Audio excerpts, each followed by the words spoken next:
Hey, I just wanted to mention this also to the veterans that are suffering from PTSD. Just realize that you are not alone. We are united together. There are many people across the United States and the world that are really, really wanting to reach out to us. And so please don't think that your symptoms are so severe that you can't reach out.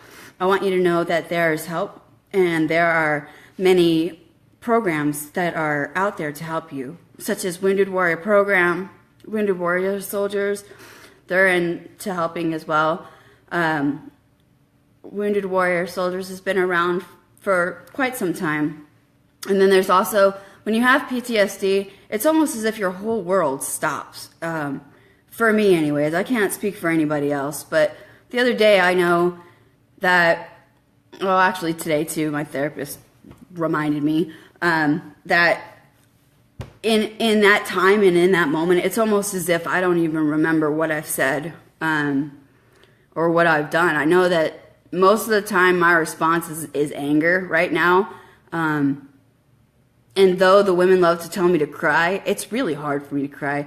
I have a lot of maybe issues or programs or whatever is about crying, mostly because when I cried, it got worse. And so they made it a real good point to, I don't even know if it's more or less like they could see what my pain tolerance was, because it's such a sick tolerance, because I had pancreatitis for 8 years. But the PTSD that I have now is mostly stemming from what happened in San Antonio, Texas. But it doesn't fail to pop its rearing head and remind me sometimes of the things that I've done in Bosnia and Croatia. I'm not ashamed of anything I've done.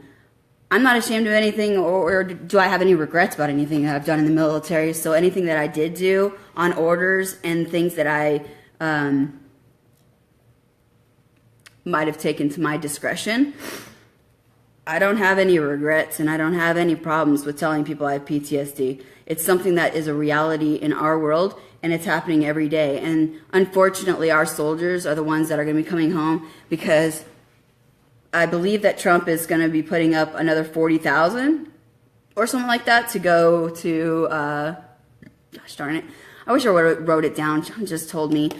But I just want to let you know that they're rounding up about 40,000. So those young boys and those young girls that people say that they want to care about, that veterans matter, this lives matter, apparently they don't, because the soldiers that are going to be leaving, they're going to come home, they're going to become veterans, and they're going to die. They are going to die. If they go to the VA system or they go at any veterans hospital, basically they'll die. And the reason that they'll die is because the VA isn't taking care of people. They're torturing, and they're scandalous, and they're letting people die and just throwing them in the shower and forgetting about them for 5 days. You know, last time I checked, when we were bringing people home, we never threw them aside. We never said that their lives didn't matter. And so the people that are chiming in saying, you know, get over it, it's not that big of a deal, it is a huge deal. There are people that have gone to Afghanistan and served this country and have done everything in their power to try to get over these symptoms. It's not, I can't get over it. Don't you think that I would pay anything to get rid of these symptoms? I would pay anything to get my foot to be working. And I would pay anything to not want to rip John Hinchy's head off right now. I would love to say that I'm this bright and shiny hallmark person. I'm not. I'm just not. I'm not a nice person today. Sometimes I'm not nice at all. Sometimes I don't want to be nice. Sometimes I got PTSD so bad I don't even want to talk to anybody. It's just the way it is. And you can judge it for what it is. And yes, I'm a female. And yes, I should be loving and caring. But you know what? Sometimes I just don't want to be. I just want to crawl in my bed, put on my onesie, and go relax. So with the PTSD symptoms, they fucking blow.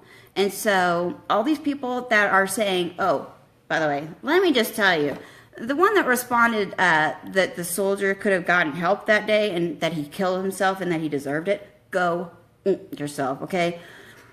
When somebody goes to the VA and they don't get help and they're already at their tilt, and you're going to tell them that it's okay, that they just go ahead and off themselves, it's people like you I want to put in a sand hole and just dig your head in and just leave you there, because our veterans are sacrificing themselves for your asses. And yes, I'm angry. And yeah, we go every fucking day hardcore, and then we come home just to get crapped on. And so this is happening all over the world. Do you think that this is happening only in the United States? That's why I'm putting out things for Australia. That's why I'm putting out things that are happening in South Africa. That's why I'm putting out things that are happening in the UK. Do you think our veterans are not dying just in here? That they're just going out to the UK? Or that they're just going out to Bosnia, Croatia, finding out these things that are wrong and just basically toots-footing around having a party? No. They're so fucking stressed out that they're hiding in their homes and bunkering in and trying to figure out what they can do just to survive one more day. And while you people are judging them and casting your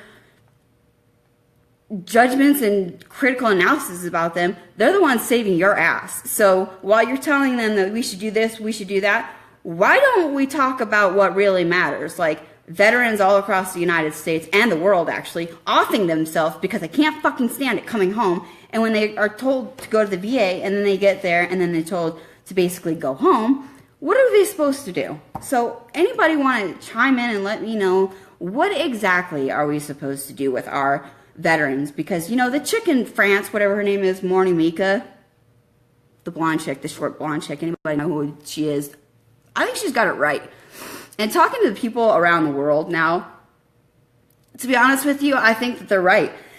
I genuinely think that this radical Islamic, whatever this is, because it's not the religion itself, you guys. That's one thing I want to make sure that I state really clearly. There are people that have a Muslim belief and all that other stuff that do not believe in killing people. That is not their religion. So don't get it confused. Don't mesh religions and thought patterns together.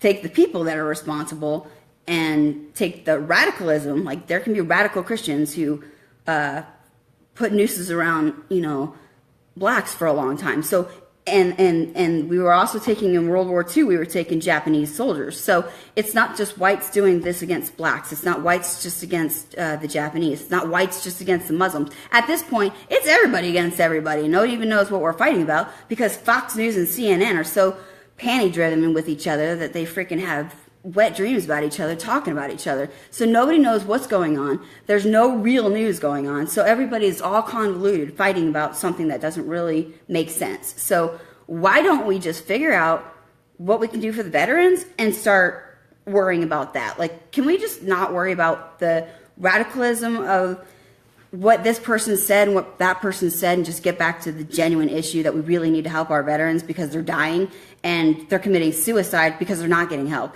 They're not just committing suicide because they have PTSD. They're committing suicide because they have PTSD. They're reaching out and then they're being sent home and being told that they need to get over it. There will be no getting over it for me because it's my life right now. I can't get over it.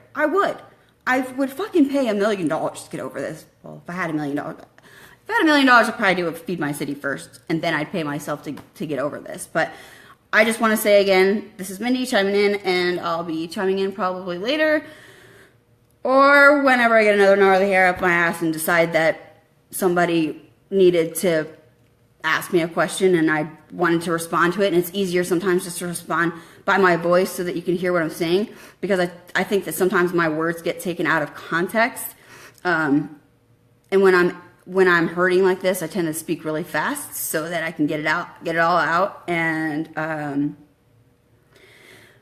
like I said, Norway, Australia, Ireland, UK, United States, France, veterans matter, you guys. So all these people that are saying black lives, blue lives, rainbow matter, bullshit. Veterans matter. And if you guys don't take a stance at one point, all your children that are going out to war, there's 40,000 that are going to be sent, by the way.